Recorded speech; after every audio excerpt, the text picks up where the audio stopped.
Mark 4. Again he began to teach beside the sea, and a very large crowd gathered about him, so that he got into a boat and sat in it on the sea, and the whole crowd was beside the sea on the land. And he was teaching them many things in parables, and in his teaching he said to them, "Listen! A sower went out to sow, and as he sowed, some seed fell along the path, and the birds came and devoured it. Other seed fell on rocky ground where it did not have much soil, and immediately it sprang up, since it had no depth of soil. And when the sun rose, it was scorched, and since it had no root, it withered away.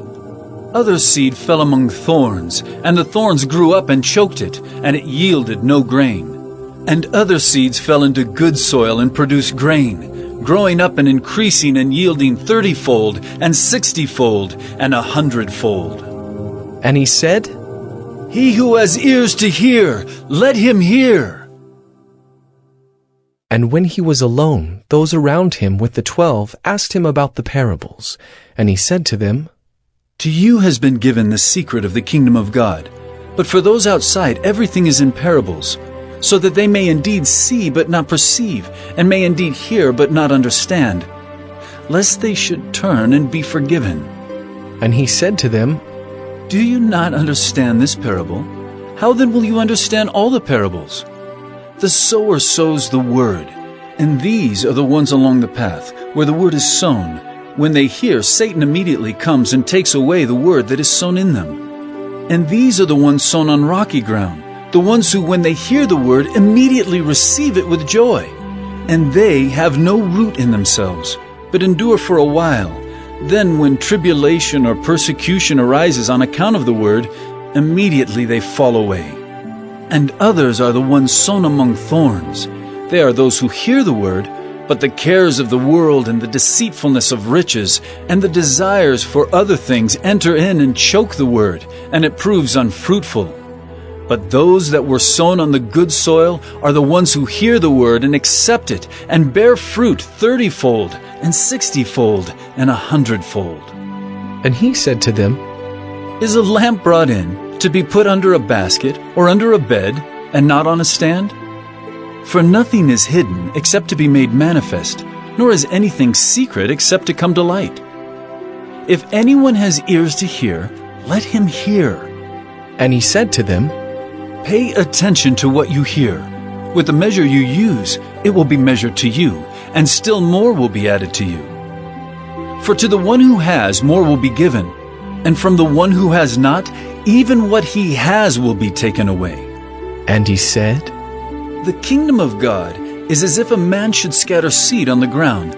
He sleeps and rises night and day, and the seed sprouts and grows. He knows not how. The earth produces by itself, first the blade, then the ear, then the full grain in the ear. But when the grain is ripe, at once he puts in the sickle, because the harvest has come. And he said, With what can we compare the kingdom of God? Or what parable shall we use for it? It is like a grain of mustard seed, which when sown on the ground is the smallest of all the seeds on earth. Yet when it is sown, it grows up and becomes larger than all the garden plants, and puts out large branches, so that the birds of the air can make nests in its shade. With many such parables he spoke the word to them as they were able to hear it. He did not speak to them without a parable, but privately to his own disciples he explained everything. On that day when evening had come, he said to them, Let us go across to the other side. And leaving the crowd, they took him with them in the boat, just as he was. And other boats were with him.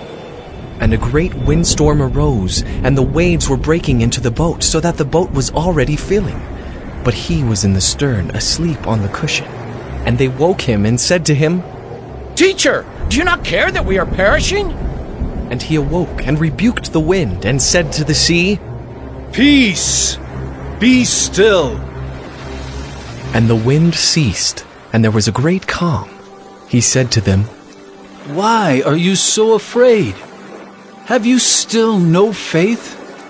And they were filled with great fear and said to one another, Who then is this, that even the wind and the sea obey him? Mark 5.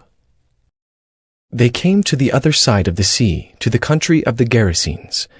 And when Jesus had stepped out of the boat, immediately there met him out of the tombs a man with an unclean spirit. He lived among the tombs, and no one could bind him any more, not even with a chain. For he had often been bound with shackles and chains, but he wrenched the chains apart, and he broke the shackles in pieces. No one had the strength to subdue him. Night and day among the tombs and on the mountains he was always crying out and cutting himself with stones. And when he saw Jesus from afar, he ran and fell down before him, and crying out with a loud voice, he said, "What have you to do with me, Jesus, Son of the Most High God? I adjure you by God, do not torment me!" For he was saying to him, "Come out of the man, you unclean spirit!" And Jesus asked him, "What is your name?" He replied, "My name is Legion, for we are many." And he begged him earnestly not to send them out of the country.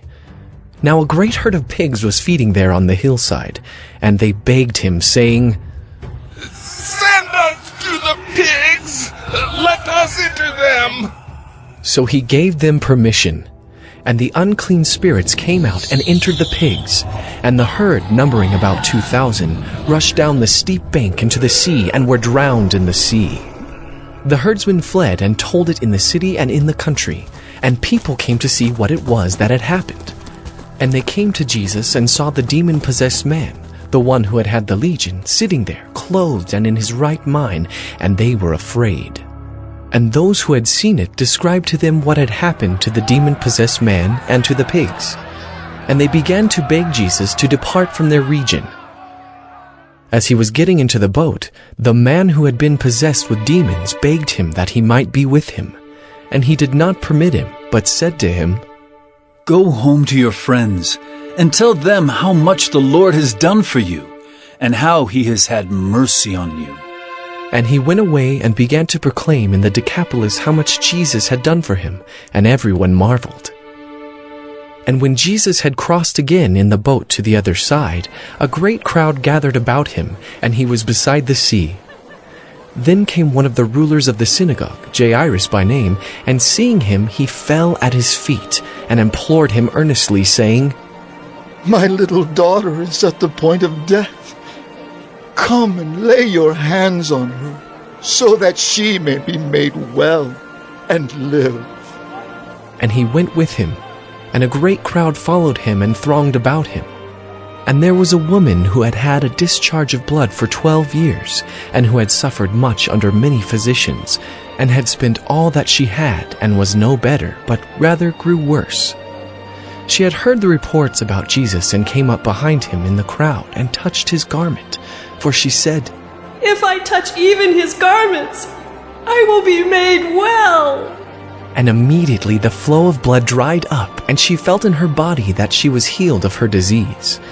And Jesus, perceiving in himself that power had gone out from him, immediately turned about in the crowd and said, "Who touched my garments?" And his disciples said to him, You see the crowd pressing around you, and yet you say, 'Who touched me?' And he looked around to see who had done it. But the woman, knowing what had happened to her, came in fear and trembling and fell down before him and told him the whole truth. And he said to her, "Daughter, your faith has made you well.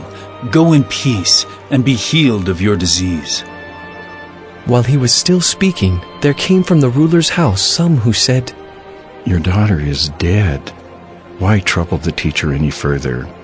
But overhearing what they said, Jesus said to the ruler of the synagogue, "Do not fear, only believe." And he allowed no one to follow him except Peter and James, and John, the brother of James. They came to the house of the ruler of the synagogue, and Jesus saw a commotion, people weeping and wailing loudly. And when he had entered, he said to them, "Why are you making a commotion and weeping? The child is not dead, but sleeping." And they laughed at him. But he put them all outside, and took the child's father and mother and those who were with him, and went in where the child was. Taking her by the hand, he said to her, Talitha Kumi, which means, little girl, I say to you, arise. And immediately the girl got up and began walking, for she was 12 years of age.